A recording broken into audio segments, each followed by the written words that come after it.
Hi everyone, a new podcast between non-governmental organization NGOs. Its name Industrialization Corporation Organization. We will win together. Have you ever, found yourself looking through all the economic news, feeling a bit overwhelmed, wondering how countries actually build real, lasting prosperity, especially when the global system seems set up for the big players? Or maybe you've looked at global trade and thought, surely there's a way for nations to industrialize without, well, falling into the same old traps. You're definitely not alone there. Today, we're going to cut through some of that complexity. We're exploring a really bold vision for global prosperity, a genuinely different path. We're drawing our insights from İsmail ERCAN. He's the president of the Industrialization Association and a mechanical engineer. Specifically, we're diving into a YouTube video from IEM TV and an article he wrote for Referens Gazetesi.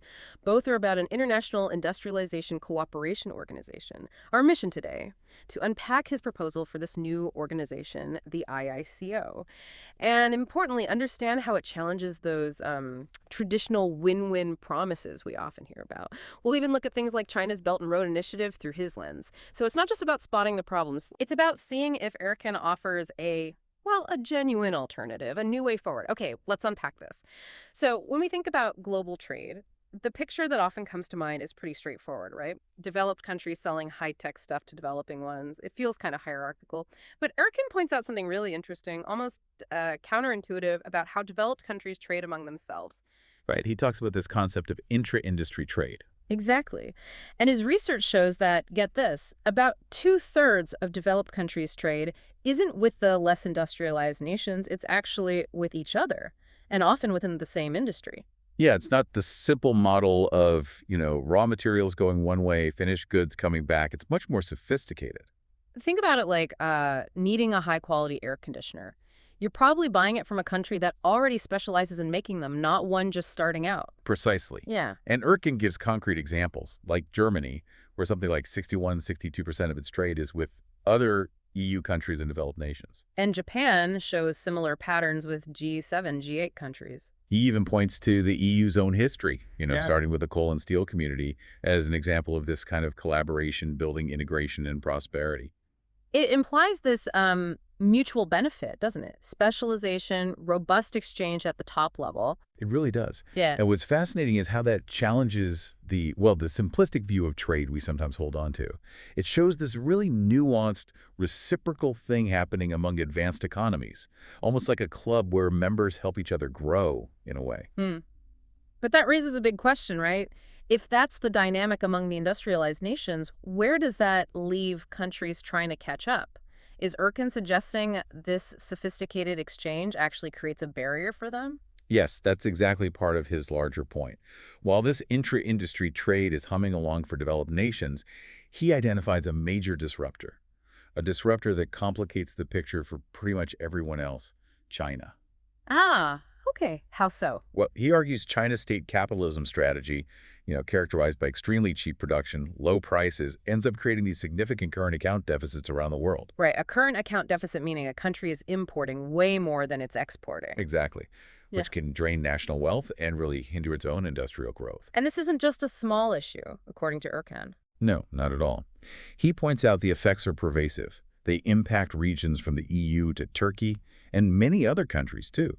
He describes China's model as one where the state heavily directs industries, provides huge subsidies, manages currency, all to achieve that super competitive pricing. Which floods markets with low-cost goods? Yes. And while that might seem good for consumers, in the short term anyway, it can really stifle domestic manufacturing in other countries. It makes it incredibly hard for emerging economies to build their own industrial base.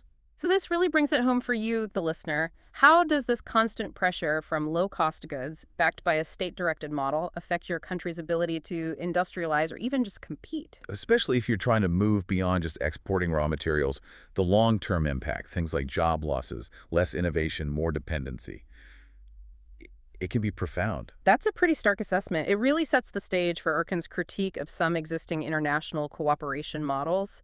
He argues they often get framed as win-win, but maybe they come with hidden costs or create long-term dependencies. Exactly. And this is where his analysis gets particularly sharp. He specifically calls out China's One Belt, One Road initiative, the BRI. Right, the BRI. Huge project. ERCAN reminds us it was first announced back in 2013 in Kazakhstan, and the scale is just mind-boggling. He gives these figures: 69 countries involved, international organizations too. It covers something like 42% of world GDP. Yeah, and 64% of the global population, 40% of the landmass, 75% of known energy resources.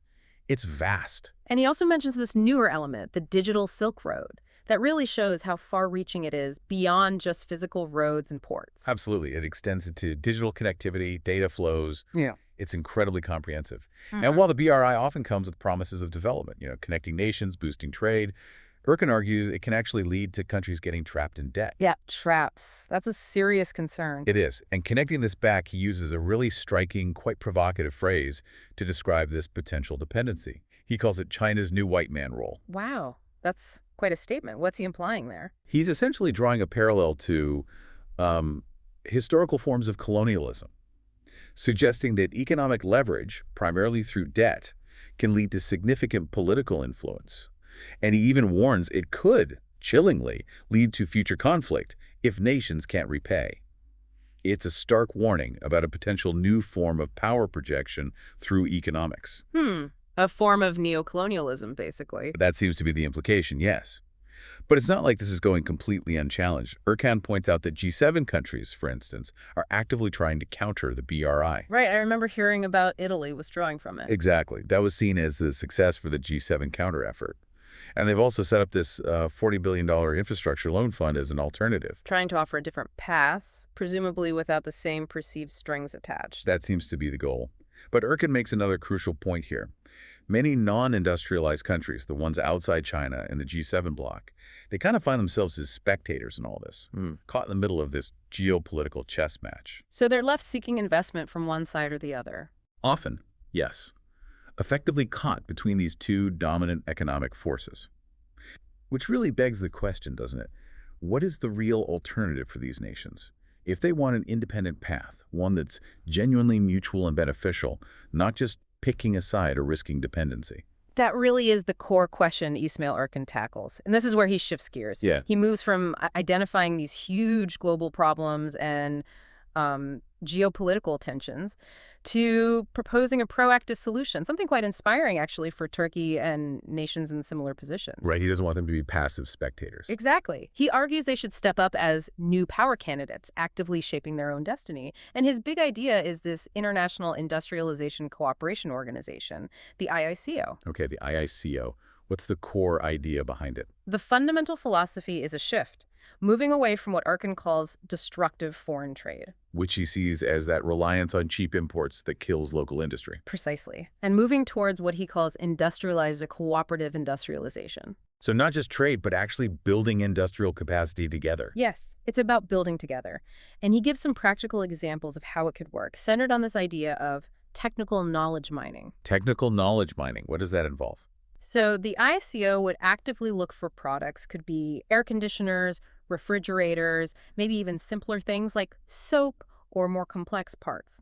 Products that countries like Turkey or Kyrgyzstan or Kazakhstan are currently importing, often from China. Okay, so identify the imports first. Right.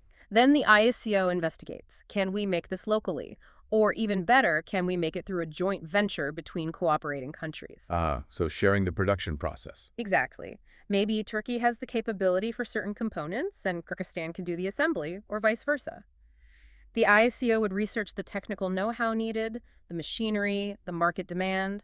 Like creating a shared industrial blueprint based on what each nation can bring to the table. That's a good way to put it. Analyzing existing capacity, raw materials, skills gaps, and figuring out how to fill them together. Okay, so the goals here seem pretty clear. And the potential benefits go beyond just making things locally. Definitely. You're talking about reducing that heavy reliance on external manufacturing, especially from dominant sources like China. Boosting employment across all the participating countries, not just one. Right. And, crucially, tackling those current account deficits by producing more domestically or within the cooperative bloc. And strengthening the trade relationships between these cooperating nations, building trust. Yeah, it's about creating these interconnected industrial ecosystems, Mm. moving away from a zero-sum game where one country's gain is another's loss, more collaborative. And ERCAN makes an interesting point about how this gets started, doesn't he? It doesn't have to be purely government-led. No, he emphasizes that. While state support is obviously helpful, he suggests it can be driven by civil society groups,